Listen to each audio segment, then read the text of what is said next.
I'm Emily P. Freeman, and welcome to The Next Right Thing. You're listening to episode 383. This is a podcast about making decisions, but also about making a life.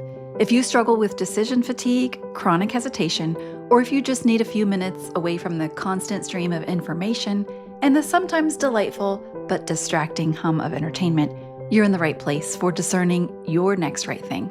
I'm an author, a spiritual director, and an occasional workshop leader. I live in North Carolina with my family, and I've helped thousands of spiritually thoughtful people overcome decision fatigue so that they can discern their next right thing in faith, work, and life. What does it mean to trust the process? Does the process know that we're trusting it? What qualifies as a process that is worth trusting? And how can we discern the difference between when it's time to trust the process and when we need to disrupt it? Let's get into it together. Listen in.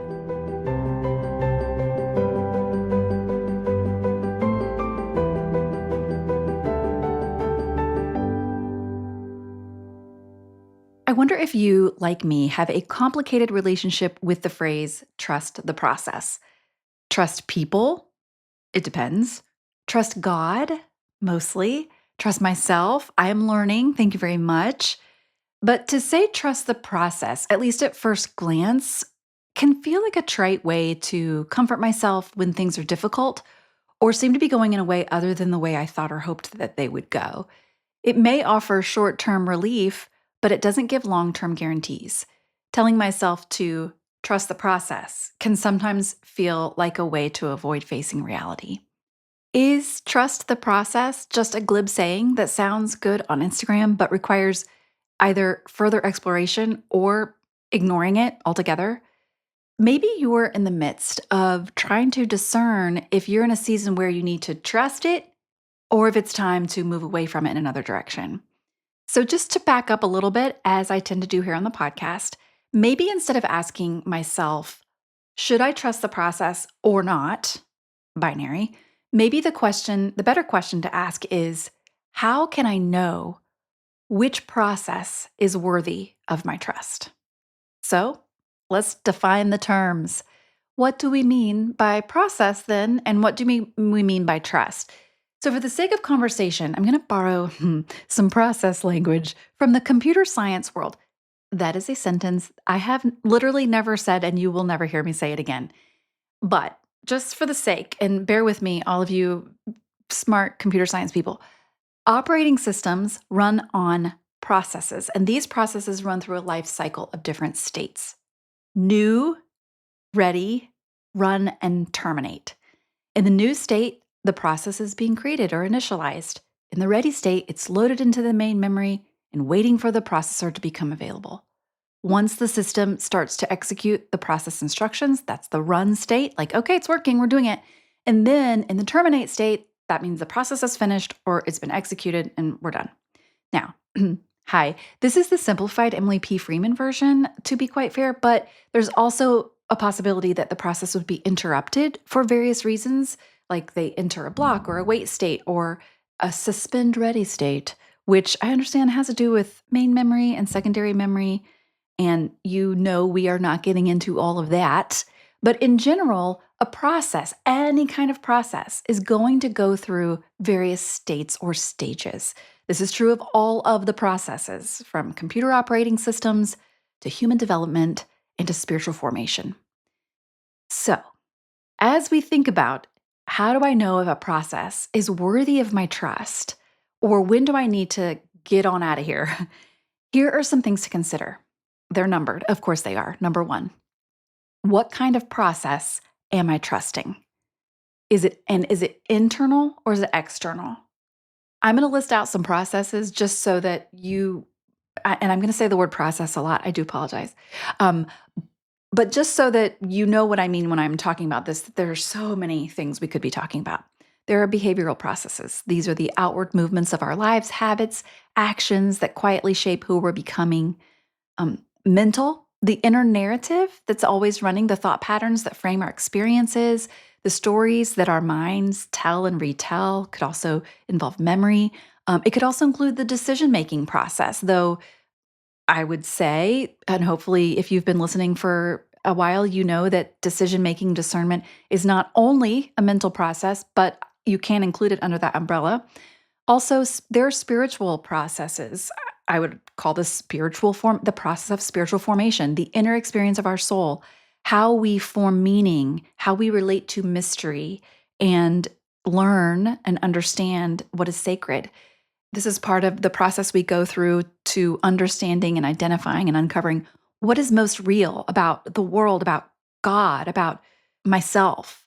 This is where our formation of our character takes place, where we understand ourselves. Also, how we relate to birth and death. This is all connected to spiritual processes. Again, none of these are in a room by themselves, but I'm, for the sake of conversation, kind of separating them out. There's also developmental processes. This is the slow unfolding of yourself over time. This is uh, the aging process, growth that can't be rushed. It can only be received and tended from childhood through adolescence, young adulthood, parenting, perimenopause, aging in general. There are so many different developmental processes that take place, but just overall, that is another process that we are asked, and I would argue can't really opt out of, but we're asked to trust. There's also emotional processes, how we learn to notice and name and respond with care to feelings that we experience. The grief process, grief and loss, for example. There are relational processes, the living space between us, the rhythms of presence and repair and influence and connection and belonging. All of these shape our shared lives. Now, related to relational processes are also civic and communal process. These are shared rhythms that people have, that people who are learning to live together in order to create the kind of world that we want to live in. And so here we'll see civic processes like voting, peaceful protest, town halls, policy implementation, accountability structures that safeguard integrity. And then, a lot lately here in the United States, we talk a lot about the democratic process, how we shape our common life, how we choose our representatives, how we make communal decisions, how we define freedom and enforce laws and accountability. That's a lot of different processes, but just so that we know, there are so many different processes that we are probably subconsciously trusting all the time, and other ones that we are questioning, but we might not really have named them so. So the first question is to determine what kind of process are you considering trusting? What are you already trusting? What comes second nature to you? And is it an interpersonal process, like a democratic or relational, civic or behavioral one that works between us? Or is it an intrapersonal process, something that happens within us, emotional, mental, developmental, spiritual? Now, of course, like I said before, these processes don't stay in their own lane. They're all connected. Sometimes it's both inter and intrapersonal. Spiritual formation, I would argue, is both interpersonal and intrapersonal. But knowing and naming what's the process I'm considering trusting, that can be a really great place to start. Remember, Ronald Rolheiser says that we get into trouble when we don't name things properly. So it's always good to start with the naming. Number two, another question to ask if you're considering, is this a process worth trusting? Do I have lived experience to help me know if this is a process I can trust? Trusting the process works best in areas where we have some type of familiarity or lived experience that that process is trustworthy. Here is an example. In the creative process, I know from experience that in my creative ideas, this may not work this way for everyone, but I've talked to enough creatives to know that in some way it does. They almost always have some type of flow. So I'll have a great idea, I'm flying high, energy's great, so excited, waking up in the morning, the sun is shining, the tank is clean. And then I will hyperfixate on a great idea. And I'm like workshopping it in my head. I'm thinking about it when I'm at the grocery store, writing it on paper. Now, as I do that, I'll start to run into some roadblocks. Things slow down a little bit. Idea seems a little less great. Great idea, slowly, or maybe quickly, becomes terrible idea.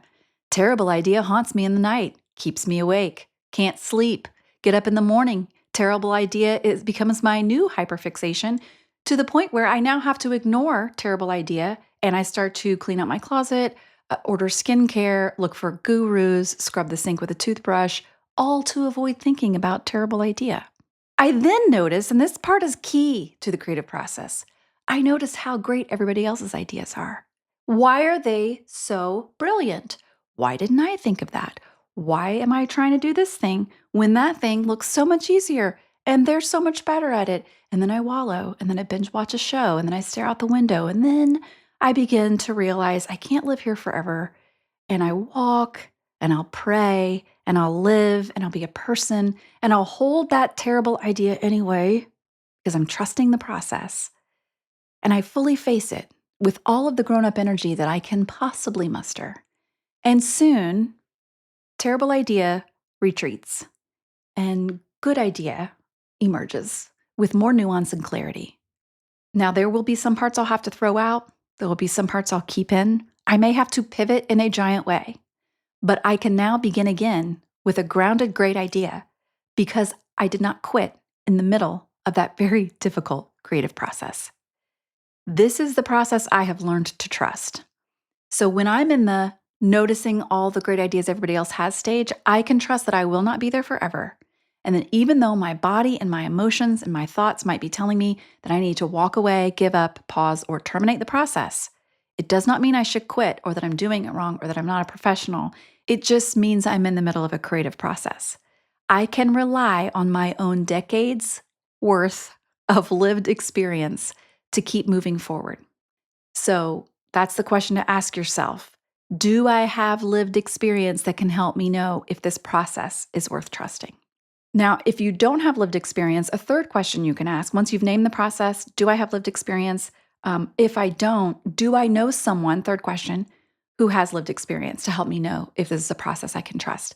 When I first started out writing, I did not have that lived experience. I did not know, is this normal? Is it normal to have a huge deadline and be cleaning out my closet? And the answer is yes, it is normal. But I didn't know that at first. So I had to talk to other people and learn from them. Other ways we might need to seek out wise counsel or advice, learning a new skill, starting a business, becoming a parent for the first time, learning to breastfeed, taking ownership of your own finances, improving your health in some way. These are processes.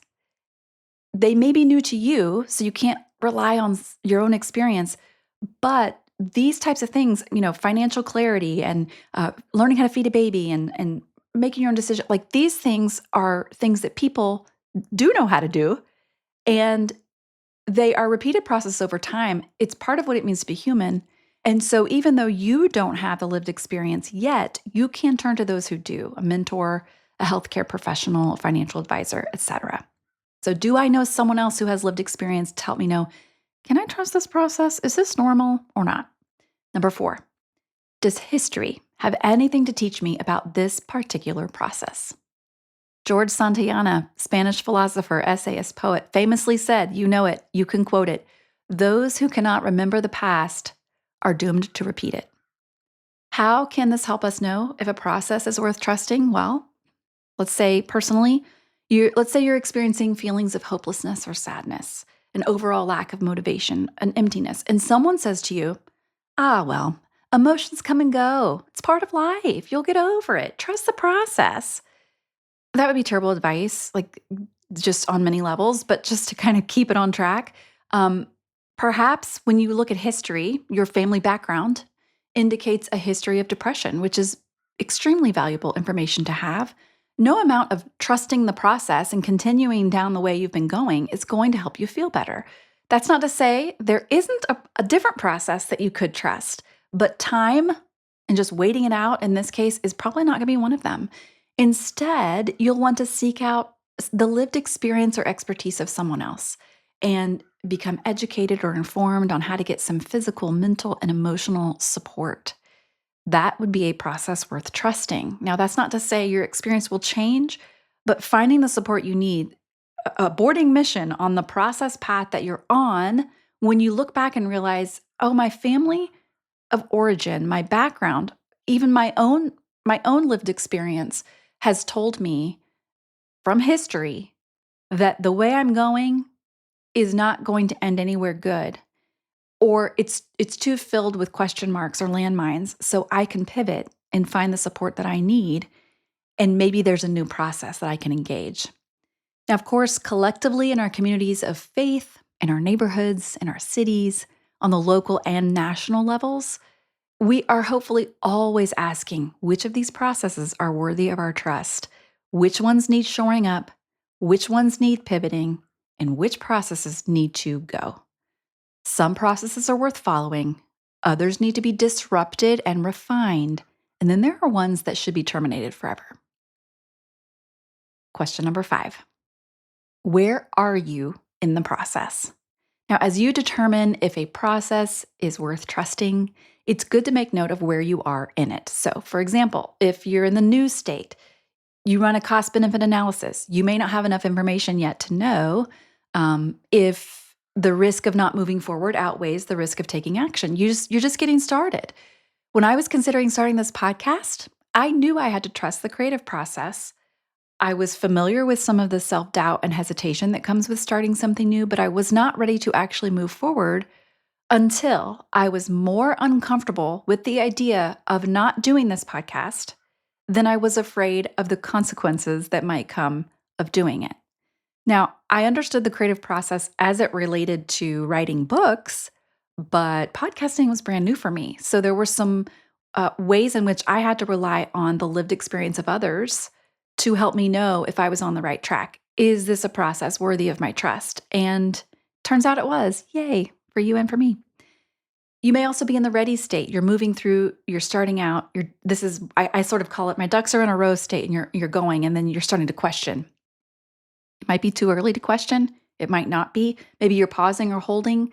A good question to ask is, what disrupted this process at the state where I am right now? Was it an outside factor? Is it an inside job? Did I choose to stop, or did someone or something else choose for me? And then finally, maybe you're in the execution stage. Like you've trusted this process and you're like almost towards the end, and it's moving along, but something is causing you to be like, wait a minute. Is this, do we need, what am I doing? Sometimes a process is worth trusting at first, and then something changes. You run out of money, time, other resources. You have a family emergency, an injury, even a loss of interest. If you are questioning a particular process and you know what state you're in, my experience is the further I get in the process, the more I can trust my own discernment when I begin to question it. I'll say that again. The further I am, the later state that I'm in a process, like toward, ready or execution, the more I can trust my own discernment when I'm questioning it. Because I have now I've moved through the beginning state. I've moved through the part that where a lot of us question ourselves is at the beginning. And if I start to see yellow and red flags, I need to pay attention. What do we pay attention to? I'm so glad you asked, because that's our 6th question. What rises up in me when I consider either pausing or trusting at this particular phase of the process? Now, this is a place, again, we started with naming, we're going to end with naming. It could be anything, but here are some things I can think of when I consider either pausing or trusting this process. When you think about it, what rises up? It could be impatience. For example, one way you might feel as you begin to trust the process is something that rises in you is, I'm just impatient. I want to trust this process, but it's taking too long. For example, for me in this midlife state, are you tired of me talking about midlife yet? I'm sorry, and you're welcome.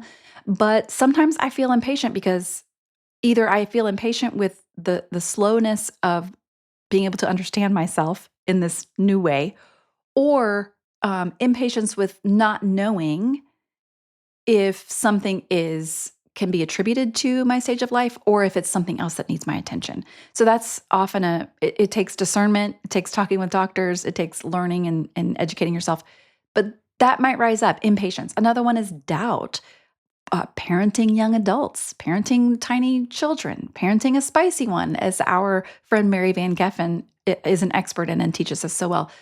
If you're like, I'm trusting this process and parenting in the way that I've learned is good, but I'm having doubts about it. Well, the doubt could mean, yeah, change course. Or it could mean, yeah, doubt is a part of parenting. Welcome to the room. Some other things that might come up, alarm, Relief. Oh, I'm so glad. I can just trust the process. Imagining trusting the process brings relief. Maybe that's a good process to continue trusting. Or maybe it brings humility, like, oh, wow, I'm not in control. I have to trust the process where I am. Maybe it brings anxiety or fear. Maybe it brings hope. It could be anything. But it's important to know what rises up in you when you consider either moving forward where you are or scaling back, pausing, or terminating.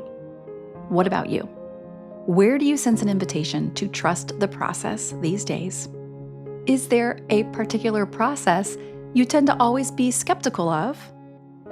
Have you learned anything about trusting the process that has served you well over time? These are all good questions to consider as you make your decisions and as you discern your next right thing in love.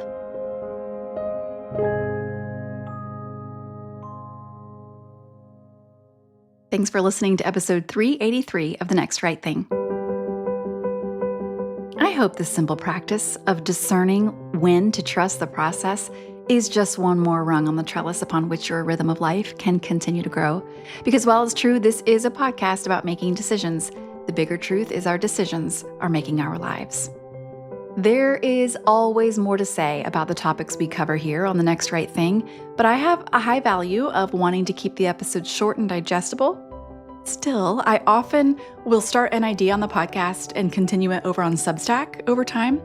This time, fun fact, I started the idea on Substack, wrote about it a few months ago, and now I'm continuing it on the podcast, The Creative Process at Work. If you want to join us over at The Soul Minimalist, I would be so glad to have you.